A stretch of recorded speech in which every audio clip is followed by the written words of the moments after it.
Hello everyone, my name is Carlie Hamilton and I'm here today with another process video for you guys.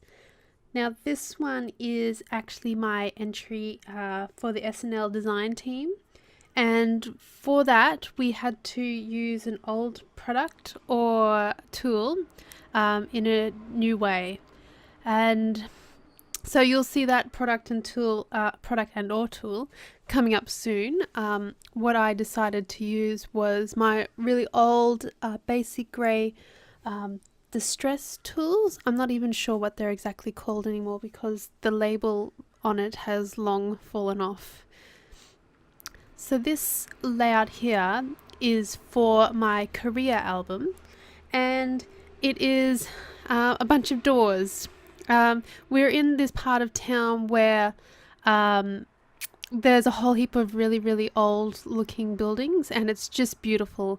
But there were also some really small doors there, and we were traveling with one of my friends who is super tall, so we got some photos of her pretending to try and open the doors. Now, because I'm going for a bit of a distressed look on this page, I decided to ink the edges of my mat there, and very soon I realized that I've completely forgotten to ink the edges of that mat there, so I'm going ahead and inking those edges, and I'm being pretty liberal with my ink there because I want it to look pretty distressed. Now, and there we go, I'm adding a bit more. I wasn't satisfied, I needed more.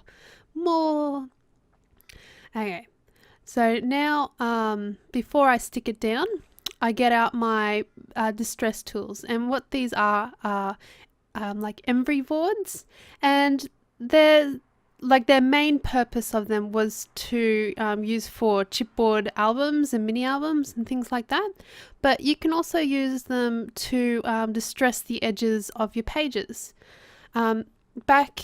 Back in the day, I remember when these were popular. You could also, like lots of people recommended, you can also just use sandpaper. So if you go to your hardware store, you can buy some cheap sandpaper and use that to distress the edges of your paper. Now, I was working in a scrapbooking store at the time, which means that I did get a discount on a lot of scrapbooking supplies, and it also meant that I was a bit of a scrapbooking snob, and I still am a bit. So I had to have the proper kit with the embry boards on all different shapes and sizes for every occasion, and just quietly here, but I've never actually made a mini album, chipboard album, or anything like that in my life. I've only ever used them really for my scrapbooking pages, like you've just seen. So now I'm going through all my die cuts, my larger tags and things like that, and I'm pulling out things that might go on this layout. And I really love this wood grain doily there. It is from the Oh Darling Ephemera Pack collection by Crepe Paper, I believe. So that one is a big winner for me on this page, and what I want to do with that as well is I'm going to distress it again. You'll soon see. So I'm going through now my little box full of all my little die cuts and little stickers and things to bring out some other embellishments that I can put onto the page. And I've pulled out a couple of stickers and some things that I've cut out myself from pieces of paper, stuff like that. So once I've grabbed out a bunch of stuff, I start playing around with how I'm going to lay out this layout. And I want to have some kind of embellishment cluster down the bottom there. And as you can see, I'm already pretty much drawn to having this wood veneer thing there in that corner, as well as that wood grain doily, and I found a geotag as well that I want to stick there. Now I decide that I am going to use some like word stickers down the side of my wood veneer, And one that I'd already pulled out is one that says Great Times, and it's from the Oh Darling sticker sheet, I'm pretty sure. Before I get to that, I've decided to really distress up my doily, so I ink the edges and I put a bit of inking on the front of it as well. And I choose an emery board to use to distress the edges.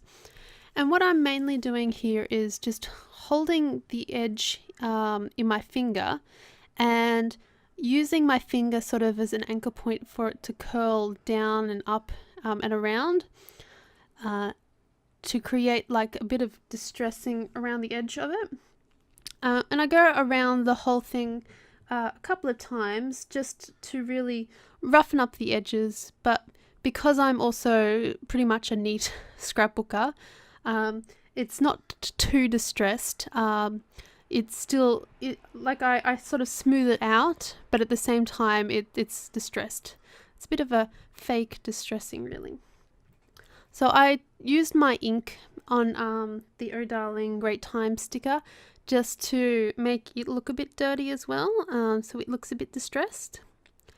And now I'm adding a sticker that says Enjoy the Journey, and that is from My Mind's Eye, one of their sticker packs. So I'm hunting through the rest of my stickers now, the bigger sheets that I have, trying to find something else that I can put into that cluster of like banner stickers there. And in the end I decide to go for this one on this sheet there. It's the black one down the bottom, and I cut it out. This one's from Dear Lizzie, one of her lines. I think it's the Polka Dot Party line. So I chop that out and I chop a little triangle out of it as well, so it creates like a little banner shape, and play around with its placement and then whack it down. I feel like it needs one more like letter sticker, word sticker down there, so I pull off another one from My Mind's Eye. But then I realize it says pretty much exactly the same thing or what's on the first sticker. I think it said Great Times. So now I'm searching for something else, anything else that will go with it. And I'm cutting off some words that came from a 12 by 12 sheet of paper. I think it's from one of the Maggie Holmes' lines. And it wasn't until after that I'd stuck everything down that I realized that this one isn't really much better. The other one I pulled off because it matched what, the other thing said. This one says Good Times, which is pretty close to Great Times, but it looks different. The other one was the same, brown color as the second one down, whereas this one looks different. And also, if you look carefully, the second one from My Mind's Eye says Enjoy the Journey, and then my big wood veneer says Enjoy the Little Things. So I don't really have much variation there, but oh well. I'm using some foam dots to prop up that geotag to make it stick up off the page a bit. And I'm also going to stick down this What a Wonderful World to the other side of my embellishment cluster. That's another one I cut off from that Maggie Holmes sheet. So that's going to be pretty much the foundation of my embellishment cluster down the bottom there. So now I'm going to just add a title to the page. So I go through all my letter stickers and I'm pulling out a whole heap of brown ones or ones that have a bit of wood grain on them. And I decide that I'm going to stick it down the side here and I'm going to work backwards. I'm not the best speller forwards, so this process uses a lot of mental capacity for me. I really have to think and spell the words out over and over in my head. And sometimes I still don't get them right, but oh well. So I'm placing down the letters. I decide to use capital letters for my words there.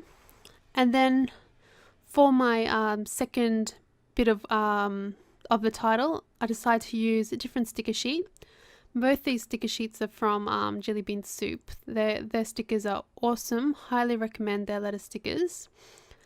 And I decided to use all capitals for this one, just to sort of differentiate it from the rest of the title, and also to use up a few of those capitals. So that's my title there, What's Behind the Door. And that is me calling that layout done once I pack up a bit of my stuff.